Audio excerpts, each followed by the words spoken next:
to another episode of. All right. So, hello everyone. Namaste.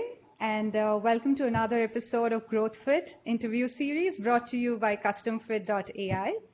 My name is Nischala Agnihotri, and I am in the center of managing content for CustomFit here. And let me take the first few minutes to talk a little bit about what CustomFit.ai does. It helps B2B companies convert website traffic into high-quality leads by dynamically changing website content and CTAs based on user persona and their past behavior. And the icing on the cake is that it's a no-code platform for marketers. So they can dynamically create hyper-personalized experiences to lift conversions. And now let me quickly move on to our today's guest. And I'm super happy and excited to invite Lucy Literado Tsotsorina. She heads marketing. She's VP of marketing at Reply. And she's someone who sort of, came up into marketing, into this sphere of work as a copywriter and moved up her ladder, has led SEO in a company earlier to Reply, and now she's sort of leading the marketing wing for Reply. She comes with an executive MBA at IE Business School. And over to you. So how are you feeling? How's today, Lucy? Thank you very much, Nischala. I'm feeling great, and thank you for having me here. I'm really amazed to be in this interview. I think that you guys have an amazing product, especially with this no-code, low-code trend emerging. So let's start the fun. Yeah. So I'm going to ask you a very, very fundamental question, right? Now, as you grew up, you would have had a lot of career choices. And how did you end up being a marketer? How did you make that choice? What was that journey? What were those defining moments that led you to become and deep dive into a career of this nature? Sure. I think I got to where I'm now through a lot of trying, because I started with some freelance jobs and internships when I was a teenager. Then I got a junior marketer job. Then I switched to other industries for some time. And right before my current position, I was doing a job where marketing used to make only part of my workday. And that was when I realized that I actually really like it. So when I was applying for the VP of marketing job here at Reply, I already knew that this is what I like, and this is what I like to be doing at least for the next several years. So I guess it's just it's just trying a lot of new things and a lot of new fields and figuring out what really makes you happy. Yeah. So, the way I look at marketing is sort of, it's a mix of data, communications, and planning and people, right? So, what really attracted you? Is it communications and content, data? What was that really drew you towards marketing within its own mix?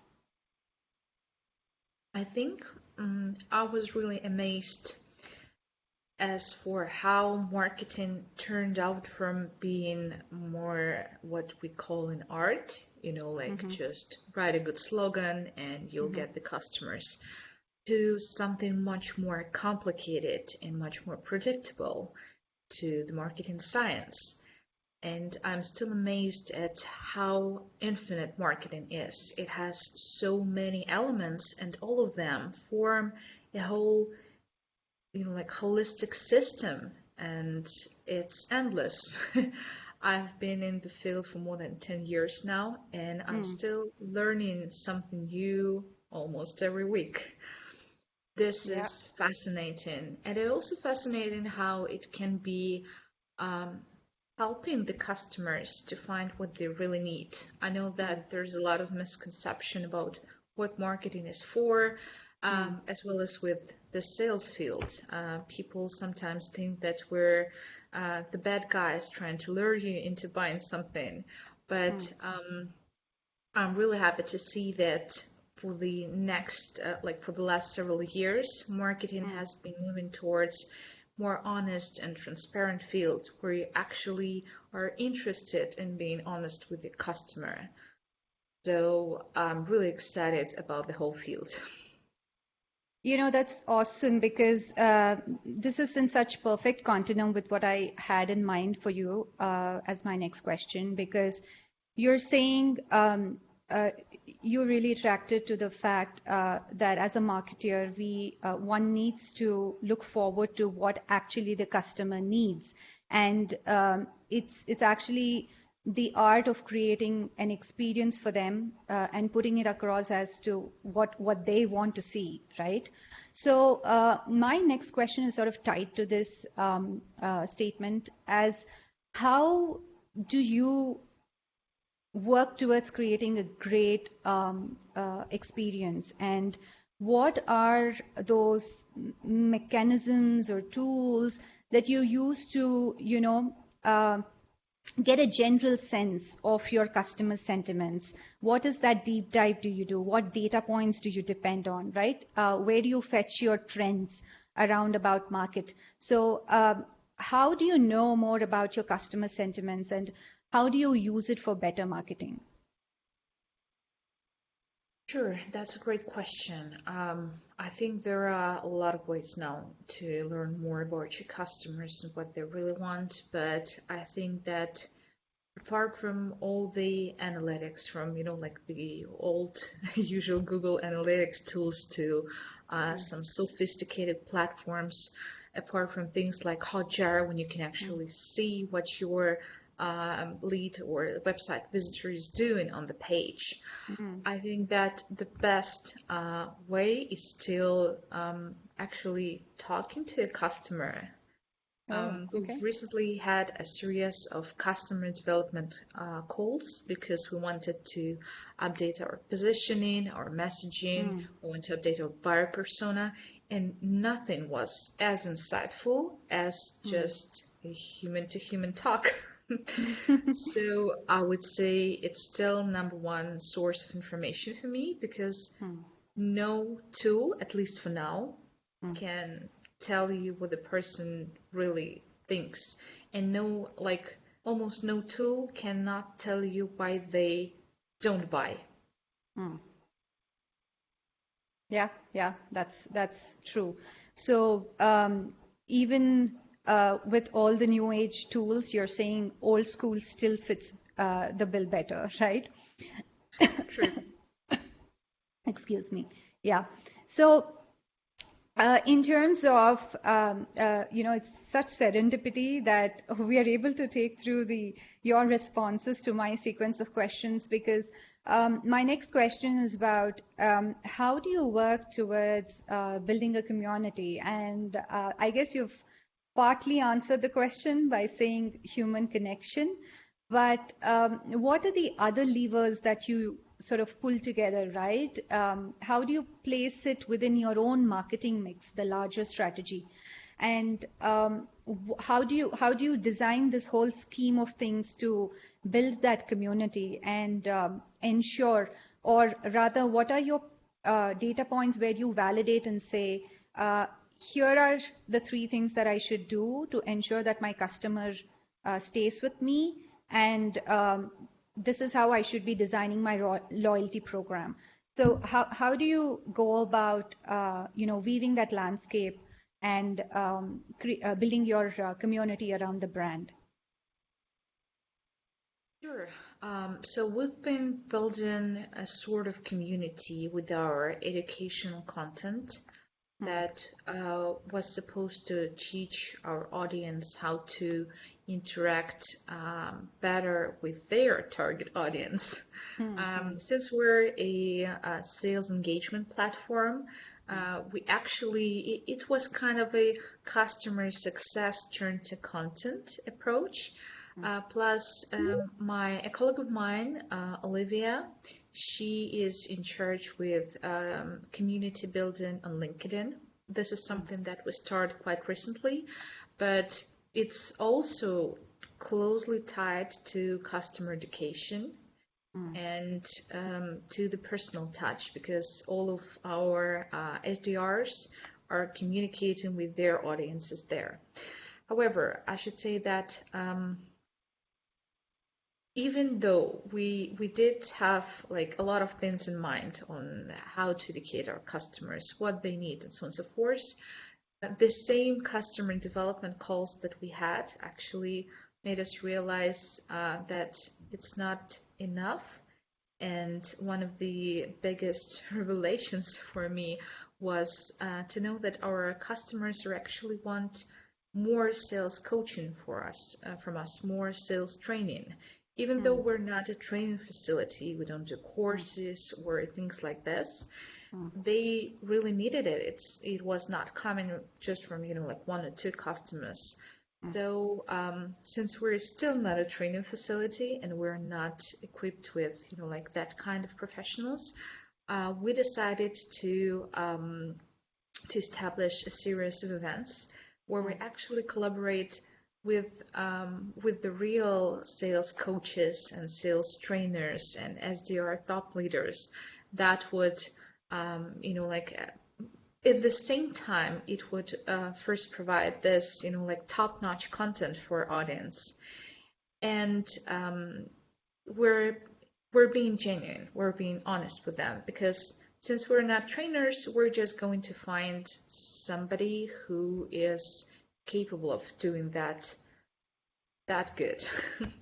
Yeah. So I think, it's strange how much those calls gave us. It's not strange because, like I wasn't expecting anything from them, but it's strange that it gave us the information we never thought our customers wanted from us.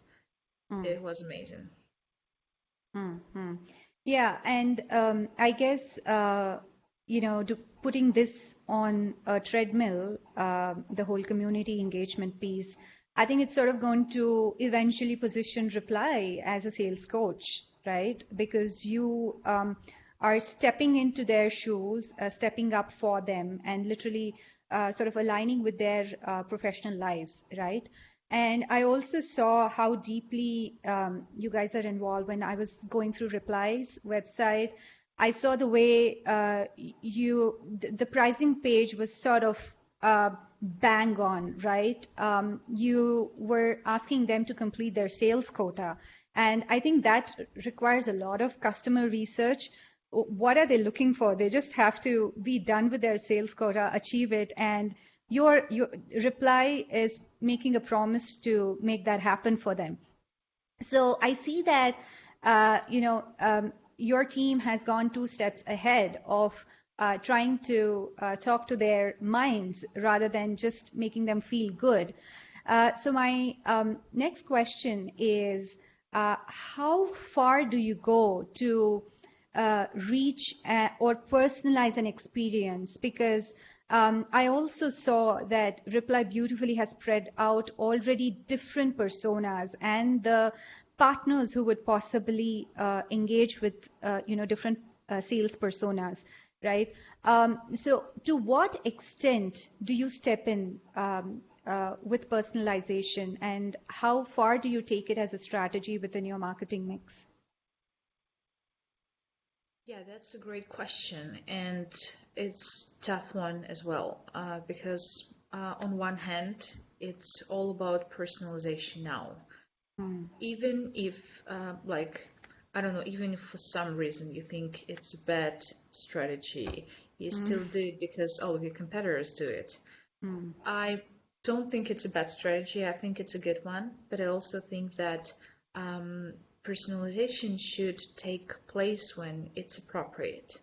For example, when our SDRs are, outreaching to our prospecting, campaigns, They are personalizing their emails.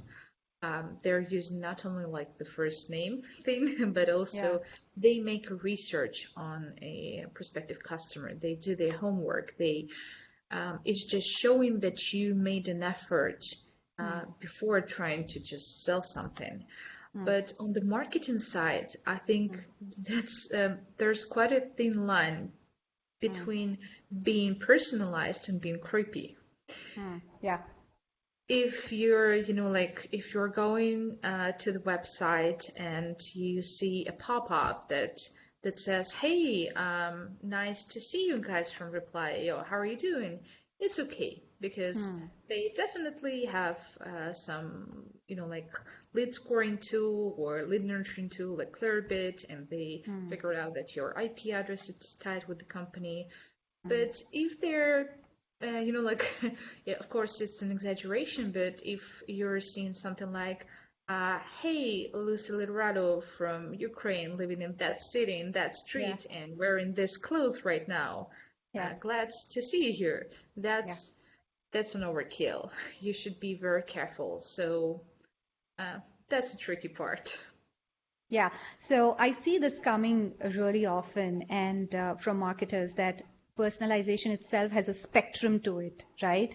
And there's this creepy, on one side, we have the creepy little personalization, and on the other side, there's the smart, intelligent personalization where you just stick uh, uh, to the need of that person and what you're trying to sell. That's it. So even if Lucy is from Ukraine, we would probably talk about, or rather, if Lucy's from Reply, we would talk about sales on the personalization page rather than creep her out with Ukraine around that. And, I love the fact that you spoke about Clearbit, is because somewhere the product team at CustomFit, we felt that that kind of a personalization is required. So we've sort of made it easy with just a click of a button. They can integrate it with tools like third-party tools like Clearbit or Segment, even with a CDP. So there's so much power added to your personalization so that they move from the creepy little personalization to the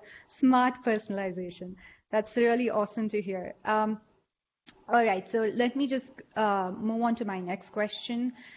So there are a lot of data-averse trends, right, that trouble marketers, which could be browser restrictions. And you could pass this question if this is not something that you have directly experienced, but it is sort of the new normal with all the browser restrictions coming along, cookieless data. There's high user consent required. So what are some of those data points that you want to pick about your customer and you just can't afford to lose? So what would be those data points that no matter what happens around the world, you definitely need it? And this could be specific to the persona that you target. Sure, I wouldn't like to skip that question. I think it's very important, and I think it's something that could be troubling all the marketers. It first started, like getting at me when the GDPR was announced, even before it came to action. But on the second thought, it's not like things have changed much.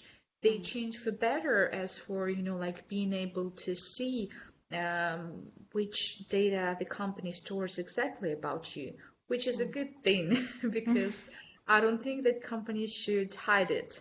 Yeah. But on the other hand, nothing really changed. Yes, you go to the websites and now you have this huge pop-ups about, hey, wanna, continue browsing our website? You should agree to cookies. And there was always like accept all cookies button and then set up your preferences. Well, the question is, which part of all users are bothering to set up their preferences? They're usually just clicking the accept all button and they're moving forward because they don't have time for this, like for every single website. So I don't think that a lot of things have changed for us as marketers, but there's definitely some data I wouldn't like to lose. And this is not something really, really troubling in terms of data version. It's, like some basic things, as for example, your device that you're coming from to the website, how much time you spend on the page, how deep do you go through the website, what is your goal path from getting on the website and maybe signing up for a trial. So all these metrics that have been in place for years and aren't going anywhere. And as both as a customer and as a marketer, I think that having too much data about your users, it's not good. It's not fair to them, and it's maybe you're going to have some good insights once in a lifetime, but the rest of the time you're just getting this analysis paralysis. It Yeah. doesn't make any use for anyone, I think. But I may be wrong about it. Sure, that's just a personal opinion. And so, it's interesting because back here in CustomFit, when the product team was building it, we sort of looked at so many parameters to be included because exactly for the same reason that user preferences are so different for each company. And when we are trying to draw data points, we don't know which company makes most out of what. So also, like you said, that's a very not so objective aspect, what you spoke about, which is the goal path. How do they travel through each touch point? That is something that is so critical for marketers to have. I'm really glad to say that we also track path in our analytics dashboard. So I have a very curious question, which is, have you ever applied out of the box creative way to conduct customer research, right? So, something as naive as a LinkedIn poll, right? We do. So I use this little hack wherein we run a LinkedIn poll on highly objective 4 options, and depending on what these my audiences are choosing, we go ahead and start creating content around that. So we know people are interested in it. And that's one way for content, but there are so many other things that you want to know about. So are there any creative ways or probably super successful ways in which you've been able to gather customer, sentiment or research, so to say? Have you been able to do that? Sure. I'm not sure how creative or innovative is that one, but I think that one of the best insights that we had were from analyzing the field, like the search form in our knowledge base section. So what our customers were trying to find on how to do this or that, on how to improve their user experience.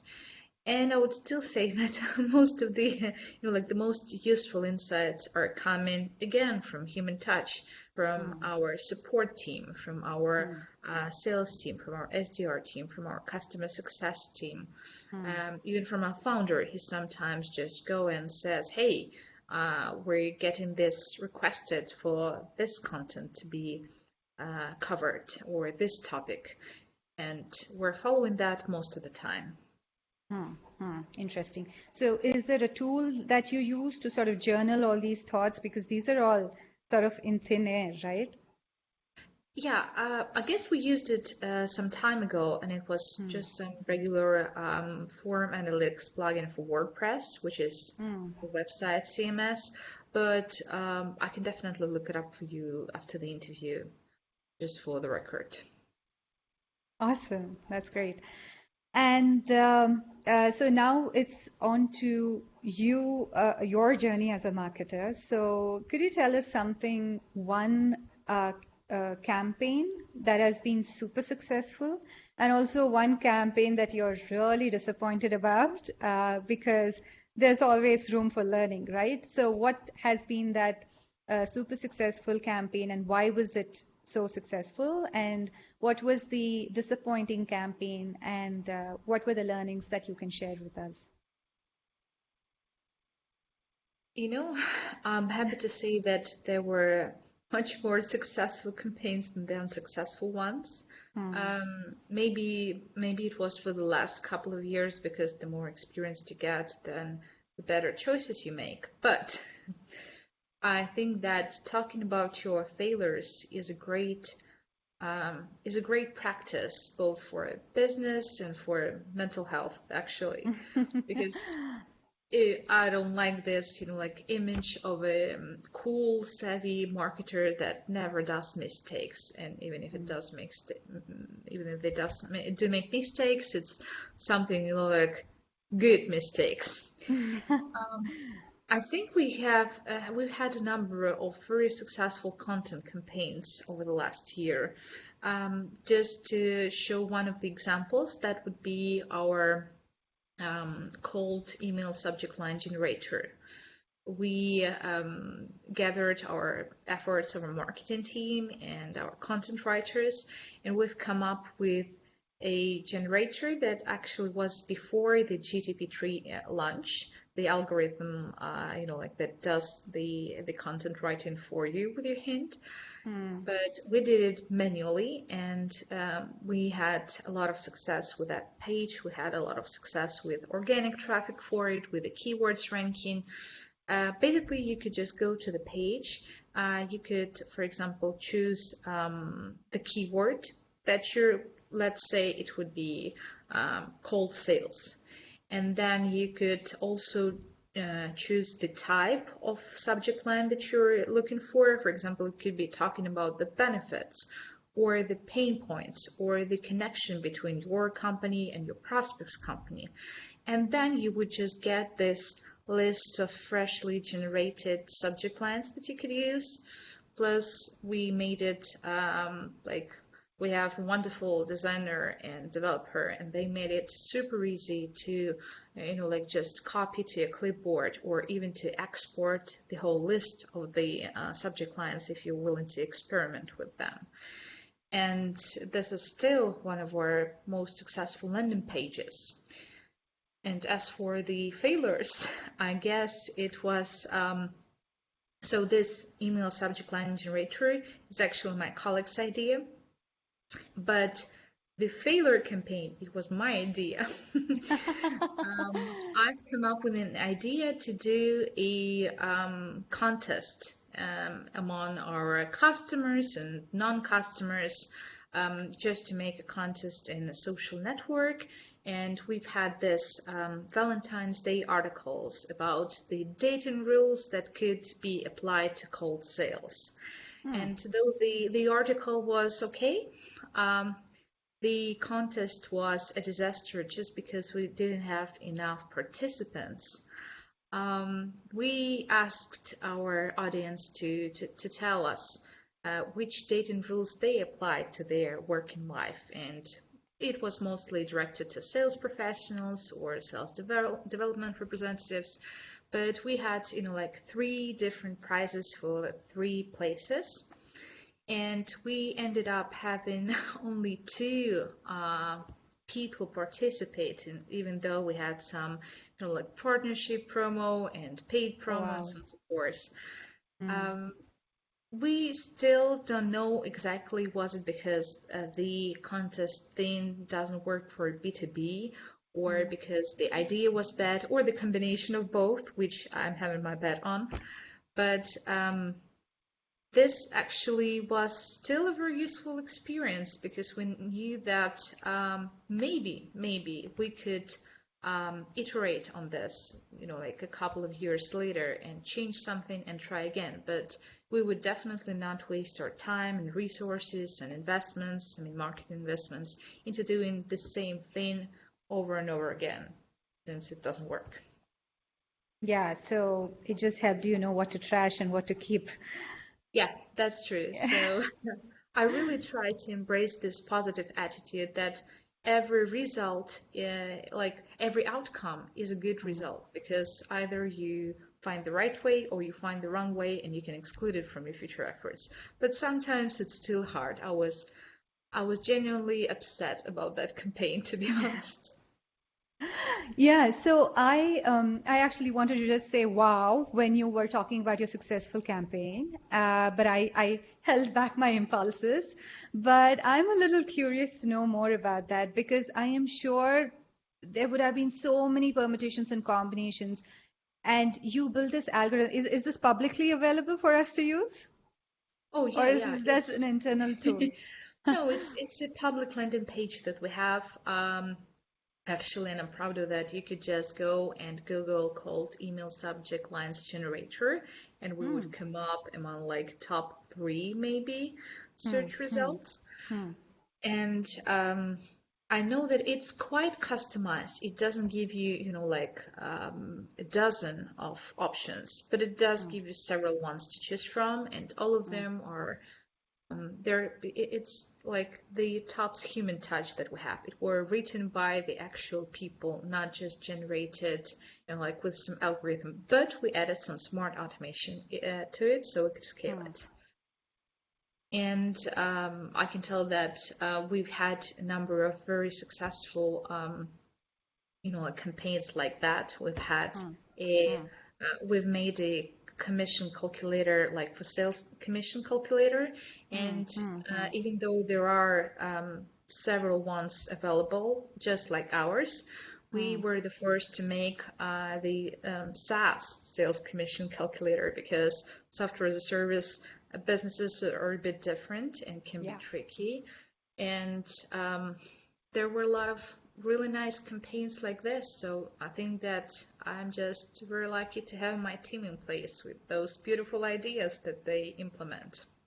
Yeah, so if I have to talk about it from my own experience and what I take away personally is that there is some amount of customization required at the end of the day when you want to get closer to your customer. And like we discussed, it's not the creepy side, but the smart, intelligent, personalization and customization that we have to go away with. And I think the second piece is all about simplicity. That keeps ringing up, because you have simplified the problem so well through that successful campaign.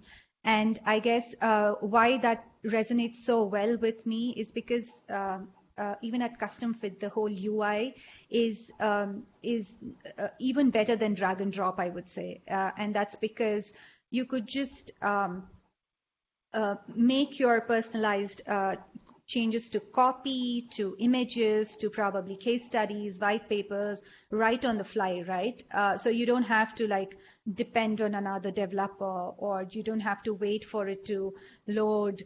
That it's real time, right? So I think these are sort of two takeaways for me, which is there is some amount of personalization and customization required if we have to get closer to the customer and, hit that buy button or book a demo button.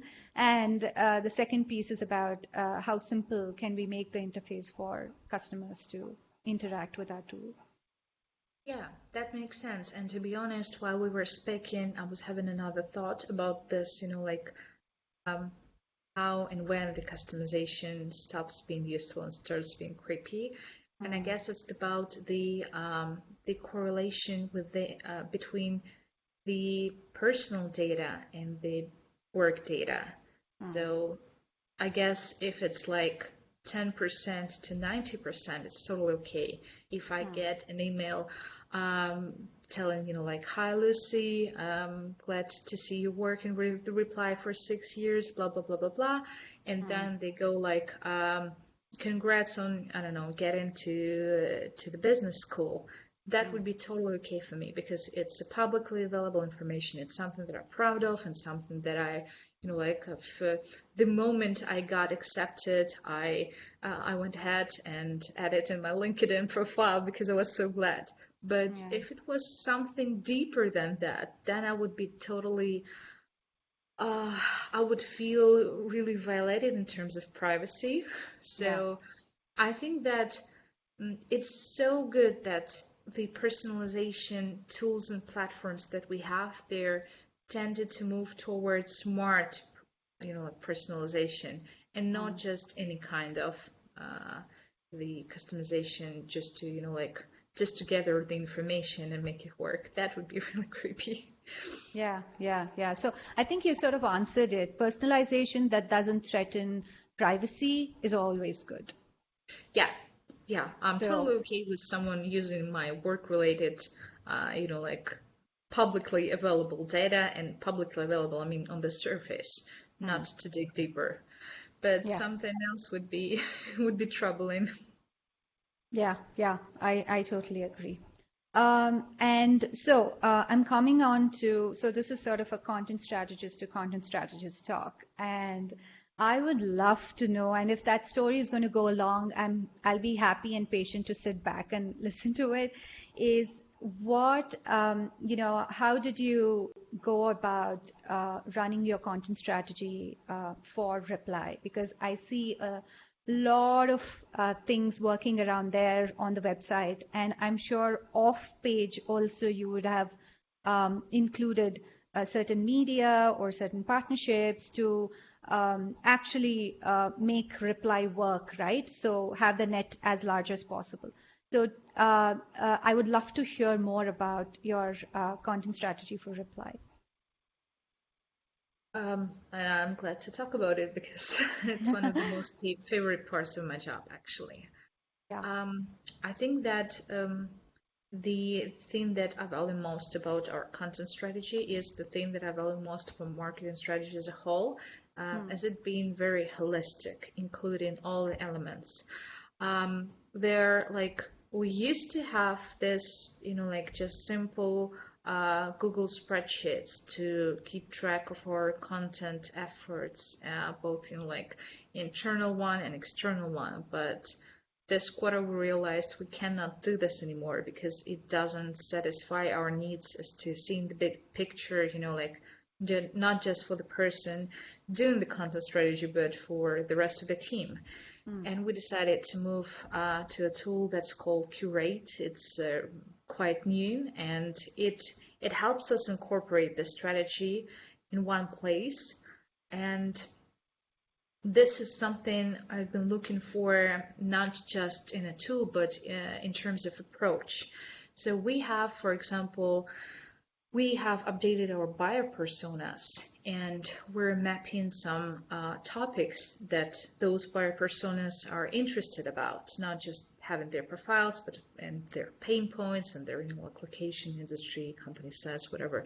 But taking an extra step to that. And then when we're actually making the content plan or the editorial calendar, we are considering who we're writing it for. We used to have this in a more simplified way when I just, I had this really simplified kind of buyer personas, but now we have it more sophisticated, more detailed, and it helps me to go create the content strategy for our website, for example, for a blog, and then for it to be repurposed into a gated content, something like a one-pager or a white paper or a blueprint, and then for this to be repurposed to be a video content or the content for social media channels.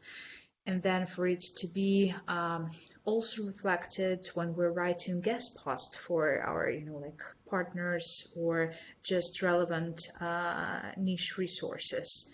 And then we also incorporate it into our SEO strategy because I personally think that SEO and content cannot be viewed separately because it's so closely tied to each other. And we're always trying to keep that whole strategy consistent. We still have some challenges about that. For example, we're now moving more to the mid-market because our product is getting more mature, and we're trying to land customers that are more of teams and not one user seats, for example. But at the same time, we still have some top performing content that is clearly targeted at those, like individual users. And we're not going to put it away, at least for now. We're still updating it, making it, like more useful and more in depth. We do this thing very seriously to just make sure that we're not updating it just for the sake of changing the 2020 modifier to 2021 modifier in the article title. But I think that we're kind of in this in-between situation now where we have to cover different topics for different buyer personas, and we still want to care about the current, the current customers that we have. This is sometimes really tricky, and I'm not sure I have all the answers now as to how to do this smoothly. But I think that, this kind of platform or tool that gets you see the whole, the big picture, gets you see those holistic strategy, that helps so much. And this is coming from me, and I think that almost every tool, maybe not almost every tool, but most of the tools that use for project tracking or project management could be just replaced with a Google spreadsheet. But maybe not all of them. Yeah. I see where you're coming from. There is so much customization required for each operation, and that only the person who's leading it would know it best. I totally see. And also, when you were talking about, so way back early on in my career, I learned one blind rule, right? And when you were speaking about it, it sort of resonated, is that when you know there's a landing page that's working well for a certain type of buyer persona, you just go and invest more in it. And when you know that a certain type of landing page is not working for you, you just trash it. And, I see that the CustomFit team has had so much thought into it because when there's so much effort, there are sort of, let's say, 10 different buyer personas, and we create 10 different landing pages. But the back end of a personalization tool like CustomFit sort of provides all those rules and variables that one can put. And when we know that my landing page B is working well, so I just align my bio personas to the rules and variables and have that be presented on that landing page that performs the best. So I don't go about creating another B multiplied by 10 different landing pages, right? So the effort of a marketer, or even for that matter, a copy guy or a designer, is sort of just reduced to that extent. And I guess that's a great insight, what you've just told, in terms of how the whole content strategy at Reply is panning out. Also, I know you're a content person, but do you have a take on paid ads or paid marketing? Have you tried that with any of the companies that you've worked in past, or with Reply? And is there something that you want to share with our audience in terms of what's worked for paid? Sure. I don't do paid ads myself. I used to do it just for several months, and then we got a terrific person, yet again, terrific person to our team that's managing our paid traffic. He is so amazing at that, and so tech savvy, and so growth oriented. But since I'm working with him, I do know a bit about what's working or not, so I'm just going to use his experience. I used the experience of my colleagues previously. So I guess the challenge here and it's the same for every company out there using the paid traffic, is that the cost of lead is increasing every single month. We're, we're going to this. It seems like there's some kind of Ponzi scheme involved, just because some kind of financial pyramid, because it's never ending, Yeah. and Yeah. nothing in the universe is ever expanding. Like even the universe has its entropy, but it seems that doesn't apply to paid ads. On the Okay. other hand, I see new platforms emerging and new approaches coming into the game, and that can change it a bit. And having, like a person, whether it's in-house person or if you're using, I don't know, a contractor, an agency, anything like this, if they're willing to really experiment on it, I think you will always get the best results possible.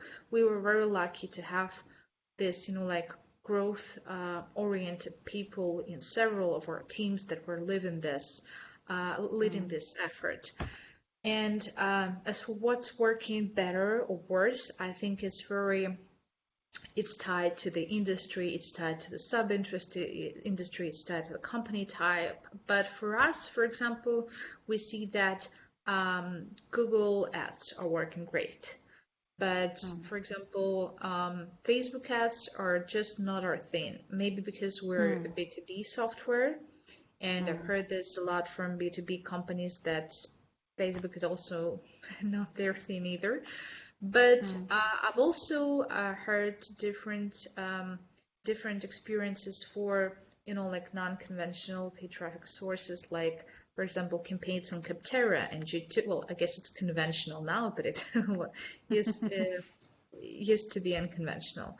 And for example, it didn't work for us, but I know other companies with other, with other target audience, with other type of buyer personas, and it worked for them greatly. So I think, like in every other field of marketing, there is no magic pill, but there are universal things that are working, and the top of them is that the cost of lead is going to just increase and increase and increase.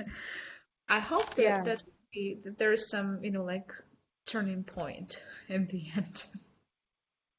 Yeah. So, the learning that I had, a few years ago when I was juggling between paid and organic, what's better, what's not for a company that I was working, it sort of ended up like this. You invest, let's say, $100 into paid, and you optimize, and then you hit a dead end.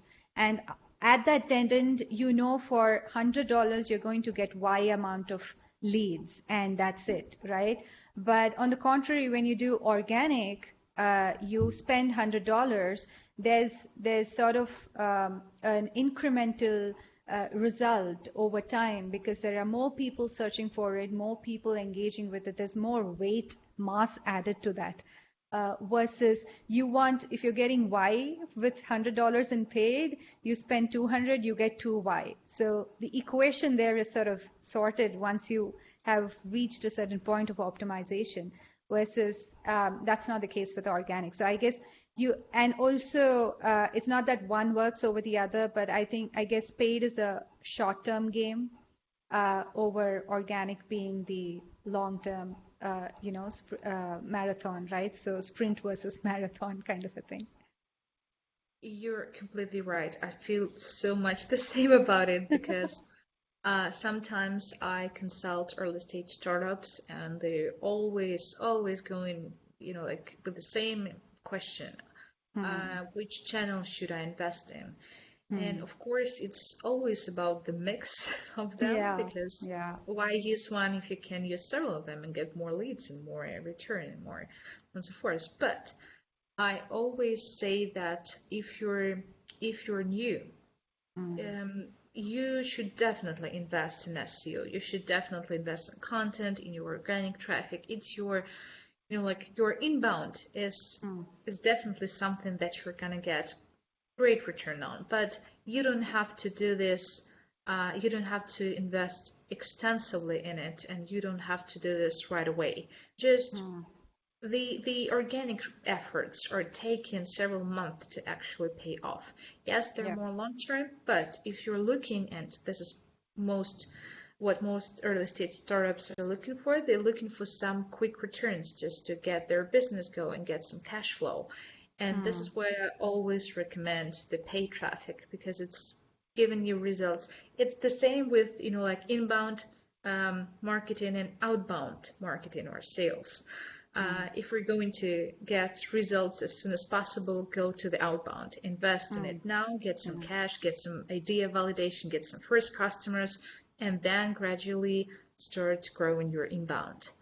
But I so agree with you that this is Yeah. just I feel the same about it. Yeah.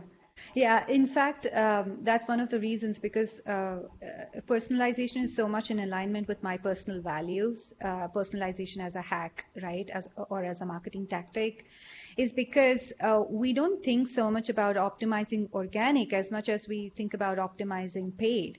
And when we start using tactics like personalization, it's actually about optimizing organic too. So that sort of exponentially, gives that throughput or for you to gain that critical mass, right? And that's why it sort of aligns so much with my thinking as a marketer, so to say, right? So I really take pride in being associated with someone who's trying to solve this problem. And now we have a question to Lucy, not as a marketer, but the question we want to sign off with is, what is that one advice or, a collected set of advices that you want to give to pressure a new marketer who wants to step into marketing as a profession?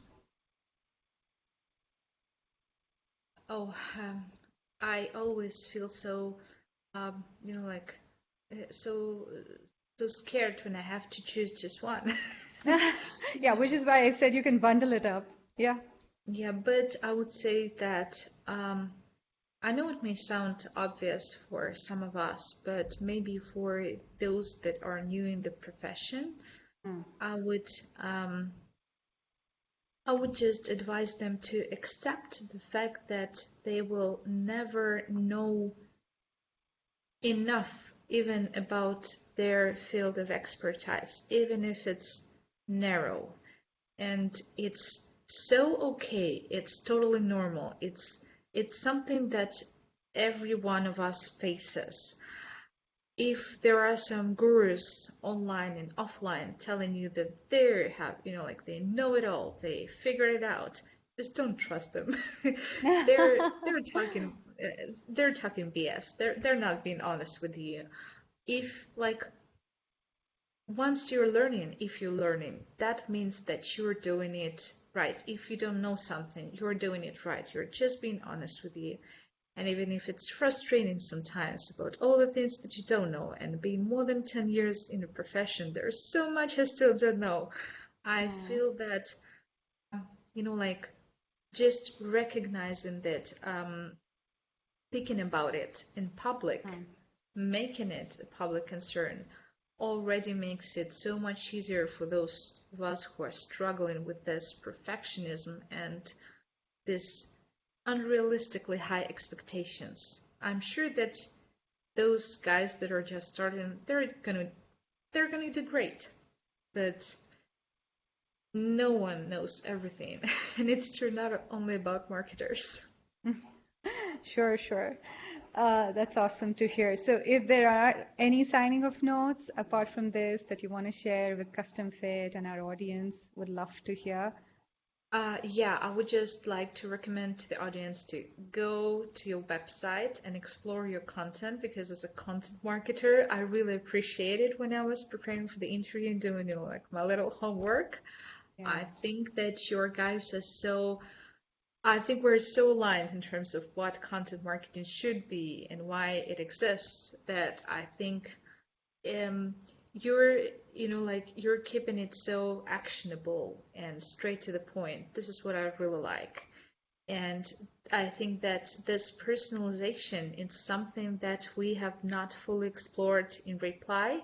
So even if I did some research already, I'm going to go ahead and after this interview, I'm going to read some of your content as well. So I encourage everyone listening to this to do the same. Awesome. That means a lot to us. And having this go air publicly, I think that's great endorsement for us. And as on a signing off note, I'd love to say this to everyone. I am in fact using the free version of Reply.